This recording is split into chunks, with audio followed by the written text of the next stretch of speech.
ಮಗು ನಂದಲ್ಲ, ಅದು ಅವನದು. ಅಂದ್ರೆ ಅದು ಅವನಿಗೂ ಅವನ ಎರಡನೇ ಹೆಂಡತಿಗೂ ಹುಟ್ಟಿದ್ದು. ಸದಾಶಿವ ಅದ್ರ ಬಗ್ಗೆ ಹೇಳಿದ್ದಾರೆ.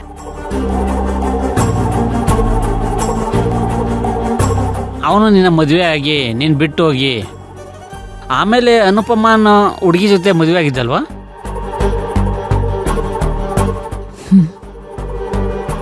ಹೌದು, ಆದರೆ ಅನುಪಮನ್ಗೆ ಅವನ ಬಗ್ಗೆ ಒಳ್ಳೆ ಅಭಿಪ್ರಾಯ ಇರಲಿಲ್ಲ. ಅವನಿಗೂ ನನಗೂ ಈಗಾಗಲೇ ಮದುವೆ ಆಗಿದೆ ಅನ್ನೋ ವಿಷಯನ ಅನುಪಮ ಹತ್ರ ಮುಚ್ಚಿಟ್ಟಿದ್ದ. ಅದಕ್ಕೆ ಅವಳು ಕೋಪ ಮಾಡಿಕೊಂಡು ಮಗುನ ಅವನ ಕೈ ಕೊಡ್ಲಿಲ್ಲ.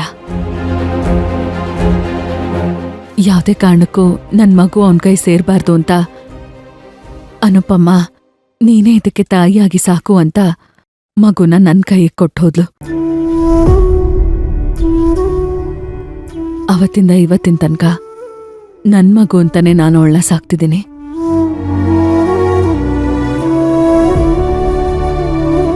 ಹೊಟ್ಟೆಲಿ 9 ತಿಂಗಳು ನಾನು ಹೊರದೇ ಇರಬಹುದು, ಆದ್ರೆ ಅವಳನ್ನ ಪ್ರತಿದಿನ ಪ್ರತಿಕ್ಷಣ ಮನ್ಸಲ್ಲಿ ಹೊತ್ಕೊಂಡು ತಿರ್ಗಾಡ್ತಿದ್ದೀನಿ.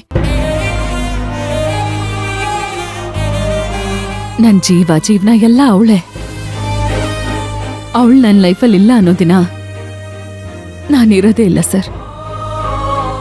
ನೋಡಮ್ಮ, ವಿಷಯ ಇಷ್ಟೇ.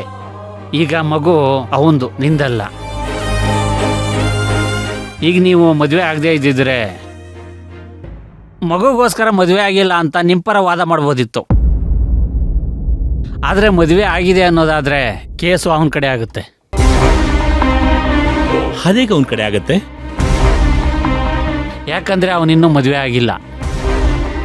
ಸಾಲದಕ್ಕೆ ಮಗುಗೆ ಬಯಾಲಜಿಕಲ್ ಫಾದರ್ ಕೂಡ ಅವನೇ.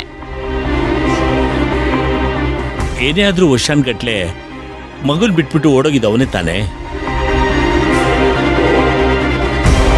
ಹೀಗಿರ್ಬೇಕಾದ್ರೆ ಪಲ್ಲವಿ ಅವನ ದಾರಿನ ಕಾಯ್ಕೊಂಡು ಕೂತಿರಕ್ಕಾಗತ್ತಾ?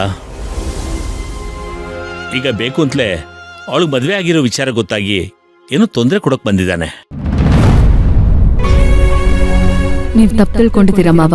ಮದ್ವೆ ಆಗಿದೆ ಅಂತ ಗೊತ್ತಾಗಿ ಬಂದಿರೋದಲ್ಲ. ನನಗೆ ಮದ್ವೆ ಮಾಡಿಸಿ ಕಾನೂನು ದೃಷ್ಟಿಲಿ ನನ್ನ ತಪ್ಪಿತಸ್ಥೆಯನ್ನಾಗಿ ಮಾಡಿ ಮಗುನ್ ಕಿತ್ಕೊಳ್ಳೋಕೆ ಬಂದಿರೋದವನು. ಈ ನಾಟಕದ ಸೂತ್ರಧಾರಿನೇ ಅವನು ಮಾವ, ಅವನು. ಈಗ ಮಗಳು ಅಂತಾನಲ್ಲ, ಒಂದಿನ ಆದ್ರೂ ಆ ಮಗು ಸತ್ತಿದ್ಯಾ ಬದುಕಿದ್ಯಾ ಅಂತ ಬಂದ ಎಷ್ಟು ವರ್ಷ? ಇಲ್ಲ. ಮದ್ವೆ ಆಗಿ ನಡುವಿನಲ್ಲಿ ಕೈ ಬಿಟ್ಟು ಹೋದ್ರೆ ಅವಳ ಜೀವನ ಏನಾಗುತ್ತೆ? ಜನ ಹೇಗೆ ಆಡ್ಕೊಳ್ತಾರೆ ಅಂತ ಅವನೇನಾದ್ರೂ ಯೋಚನೆ ಮಾಡ್ದ? ಪಲ್ಲವಿ ಎಂತೆಂತ ಮಾತುಗಳನ್ನ ಜನರಿಂದ ಕೇಳಿದಾಳೆ ಗೊತ್ತಾ? ಅಯ್ಯೋ, ಅದೆಲ್ಲ ಈಗ ಲೆಕ್ಕಕ್ಕೆ ಬರಲ್ಲ. ಅವನು ಏನ್ ಬೇಕಾದ್ರೂ ಪ್ರೂವ್ ಮಾಡ್ಬೋದು. ಪಲ್ಲವಿ ಈಗಾಗಲೇ ಬೇರೆ ಹುಡುಗನ್ ಲವ್ ಮಾಡ್ತಿದ್ರು, ಅವಳು ಬೇರೆ ಹುಡುಗನ್ ಲವ್ ಮಾಡ್ತಿದ್ಲು ಅಂತ ಪ್ರೂವ್ ಮಾಡ್ಬೋದು. ನನ್ನ ಮೇಲಿನ ಆಟಕ್ಕೆ ಮಗುನ ನನ್ನಿಂದ ಕಿತ್ಕೊಂಡ್ಲು.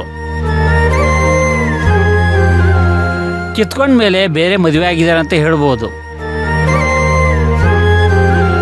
ಆಗ ಕೋರ್ಟು ಅವನ ಮಾತನ್ನೇ ನಂಬೋದು.